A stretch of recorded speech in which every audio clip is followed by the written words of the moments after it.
Attention, please.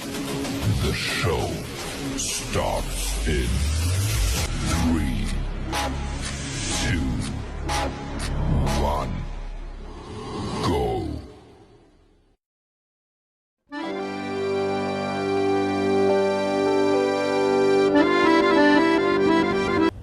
Kraft Tangan Malaysia merupakan sebuah agensi di bawah naungan Kementerian Pelancongan Seni dan Budaya Malaysia. Kraft Tangan ditubuhkan di bawah Akta Perpadanan Kemajuan Kraft Tangan Malaysia pada tahun 1979. Lembaga Pengarah Kraft Tangan Malaysia dikuasai oleh pengerusi dan ahlinya yang terdiri daripada Timbalan Pengerusi, Ketua Pengarah Kraft Tangan Malaysia dan wakil daripada agensi kerajaan dan pihak swasta.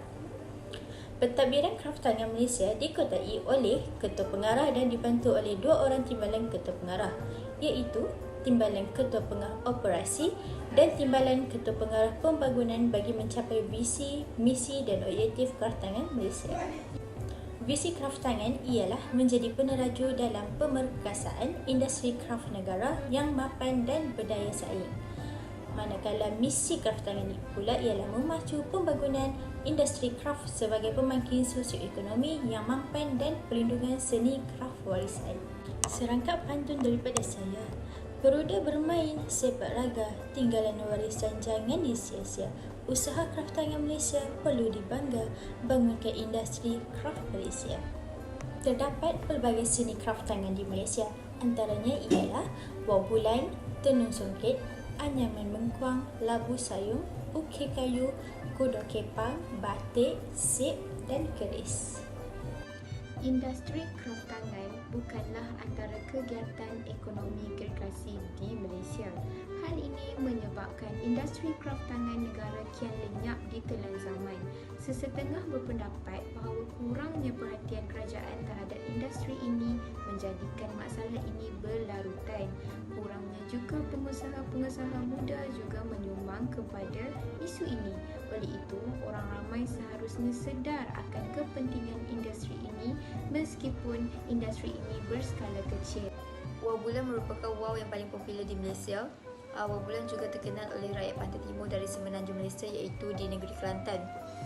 Wau bulan dikatakan telah bermula pada zaman Sriwijaya. Corak bunga dan daun pada wau Dewa Muda itu juga dikatakan merupakan peta daerah yang dikuasai pada zaman dahulu. Ciri-ciri wau bulan ini ialah ia juga menyerupai bulan sabit pada bahagian hadapan dan separuh bulatan pada bahagian ekor. Seterusnya, saiz wau bulan juga lebih besar berbanding saiz wau yang lain. Ini kerana ia untuk memastikan corak yang terdapat pada wau itu kelihatan lebih jelas dan lebih menyelah. Pemilihan warna yang terang dan corak yang lebih besar juga menjadi pilihan utama untuk membuat wau bulan. Antara wau yang terdapat di Malaysia ialah wau daun, wau merak terkenal dalam kalangan Bugis di Malaysia, wau jala budi terdapat di Kedah, wau dodo helang di Terengganu, wau puyuh, wau kapal, wau barat, wau seri bulan dan wau kenyalang. Songket merupakan sejenis kain yang biasanya ditenun dengan mesin tradisional dan mempunyai corak rumit benang emas atau perak. Perkataan songket bermaksud membawa keluar atau menarik benang daripada kain atau menenun menggunakan benang emas dan perak. Songket mempunyai nilai sejarah yang tinggi sebagai fabrik warisan agung. Selain mengangkat martabat si pemakai, motif dan warna tenunan songket melambangkan kedudukan seseorang. Corak dan motif songket. Corak dan motifnya memaparkan ciri-ciri untuk identiti orang Melayu dan sekaligus mencerminkan cita rasa budaya bangsa yang mekar dalam persekitaran yang kaya dengan keindahan dan keunikan. Antara corak yang digunakan, susunan bunga penuh, susunan bunga terabur, susunan bercorak. Motif yang digunakan pula adalah seperti motif tumbuh-tumbuhan, motif binatang, motif alam atau benda dan motif kuih. Proses pembuatan songket. Yang pertama, mencelup benang. Yang kedua, melerai benang. Yang ketiga, menganim benang. Yang keempat, menggulung. Kelima, menyapu benang. Keenam, menyongket benang. Dan akhir sekali, menenun.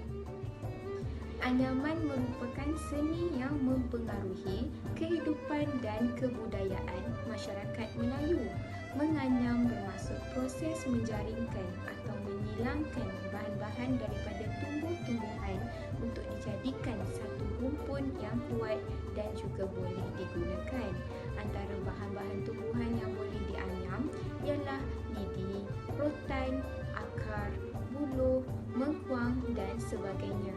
Bahan yang digunakan ini biasanya mudah dikeringkan dan juga lembut. Pelbagai rupa bentuk kraftangan dapat dihasilkan melalui proses dan teknik anyaman.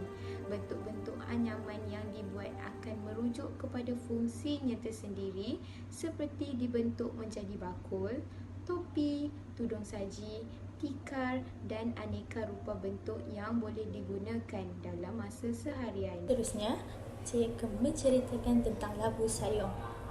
Labu sayung ialah sejenis bekas tembikar berbentuk labu berwarna hitam dari Mukim Sayung, sebuah desa yang terletak 1 km dari Kuala Kangsar, Perak di negara Malaysia. Khususnya, barangan ini diusahakan masyarakat kampung Kepala Benang. Dari kampung inilah perusahaan ini berasal kerana banyaknya sumber bahan mentah, iaitu tanah liat khas yang dapat diperoleh dari kampung tersebut. Perusahaan membuat labu sayung telah berkembang di kalangan waris asal pembuat tembikar ini ke sekitar perkampungan dalam daerah Kuala Kangsar.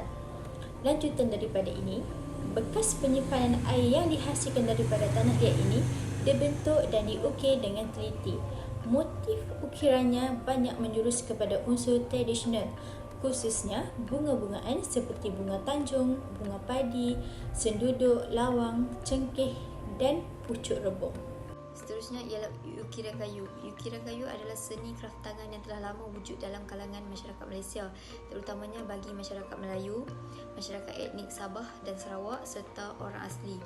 Seni ukiran yang dipersembahkan melalui bahan kayu ini sama seperti seni ukiran yang lain, cuma berbeza dari segi cara dan teknik pengukirannya. Seni ini berkembang luas kerana Malaysia merupakan sebuah negara yang mempunyai hasil kayu-kayuan yang banyak, di mana terdapat kira-kira 3,000 spesies kayu kayan di negara kita. Kayu adalah bahan alam yang sangat sesuai untuk diukir dan boleh dipelbagaikan kegunaannya. Sejarah ukiran kayu ini merupakan hasil seni rupa tradisi Melayu yang terulung.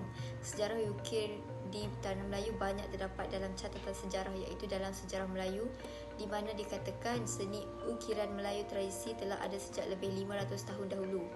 Pada masa dahulu, orang-orang Melayu sudah memberi perhatian yang istimewa terhadap seni ukiran pada bahagian bangunan seperti istana dan rumah kediaman. Di semenanjung Malaysia, kekayaan seni ukiran kayu orang Melayu paling ketara pada binaan rumah tradisional, terutamanya di Kelantan, di negeri Melaka dan juga negeri Sembilan. Ini adalah tarian zapin. Tarian zapin merupakan sejenis tarian rakyat tradisional yang dilakukan oleh masyarakat Melayu, terutamanya rakyat Johor. Antara tarian zapin yang paling popular di Johor ialah Zapin Melayu Johor. Terdapat pelbagai lagi tarian zapin yang mempunyai keunikan tersendiri daripada segi gerak tari, muzik, seni kata dan juga pakaian. Tarian zapin hidup dengan suburnya dan berakar umbi di seluruh pelosok Johor, dan pada satu masa dahulu, tarian ini pernah dijadikan sebagai satu kemestian bagi pelbagai acara keramaian seperti majlis perkahwinan, aktiviti masyarakat kampung, cukur rambut dan juga khatam Al-Quran. Menceritakan tentang batik Malaysia pula. Batik Malaysia merupakan seni tekstil batik dari Malaysia, terutamanya di bahagian pantai timur Malaysia, iaitu Kelantan, Terengganu dan Pahang.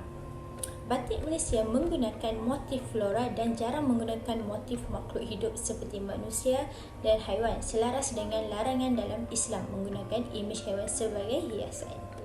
Namun begitu, tema rama-rama masih banyak digunakan dalam batik Malaysia. Batik Malaysia juga terkenal dengan rekaan geometrik. Cara penghasilan batik Malaysia agak berbeza dari batik Jawa di Indonesia, iaitu coraknya lebih besar dan lebih ringkas. Selain itu, canting juga jarang atau tidak digunakan dalam mencipta corak-corak yang rumit.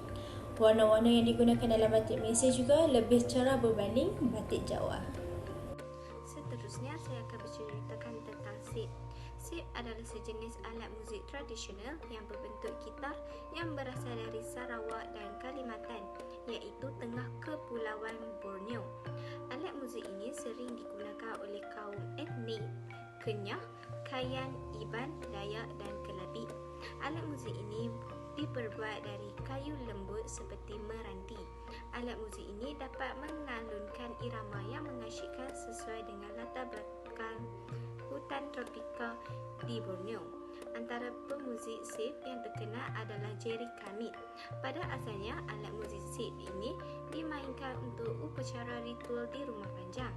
Namun, setelah mengalami perubahan masa, ia telah berubah menjadi alat muzik untuk hiburan dan kegiatan sosial seperti iringan untuk tarian tradisional etnik Kepulauan Borneo seperti ngajak dan datun julut. Alat kraftangan yang seterusnya ialah keris. Keris merupakan senjata pendek yang digunakan sebagai pertahankan diri serta alat kebesaran diraja, dan dia juga dianggap unik bagi masyarakat Melayu di Indonesia dan juga Malaysia. Keris berasal daripada perkataan Jawa iaitu ngeris yang bermaksud menikam atau menusuk. Ada juga orang yang tertanya-tanya mengapa bilah keris bengkang-bengkok. Tapi sebenarnya bilah keris ini mempunyai bilah yang lurus. Dan ada juga jenis yang beralun.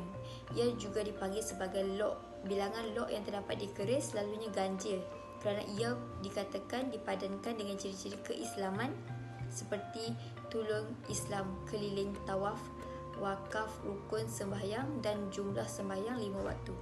Antara jenis keris ialah keris semenanjung, keris pekaka, keris panjang, keris Bali dan keris Madura. Kesimpulannya, kraftangan di Malaysia mempunyai potensi yang baik jika diteruskan dan diberikan suntikan dari segi dana untuk memasarkannya di luar negara. Kraftangan adalah satu warisan turun-temurun yang sehingga hari ini masih dilakukan dan menjadi sumber pendapatan sesetengah penduduk di Malaysia. Kraftangan dilihat sebagai satu simbol atau identiti negara Malaysia pada pandangan negara luar kerana memiliki unsur-unsur tradisional dan keagamaan yang kuat yang mencerminkan rakyat Malaysia sendiri.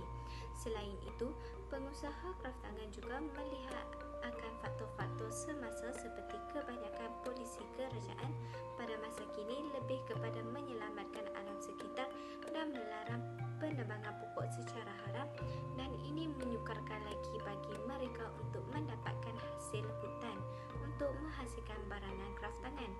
Akhir sekali, terimalah serangkap pantun dari saya. Kraftangan Malaysia mempunyai visi, industrinya kini jelas terbukti. Produk kraft jadikan tradisi agar sentiasa terus diingati.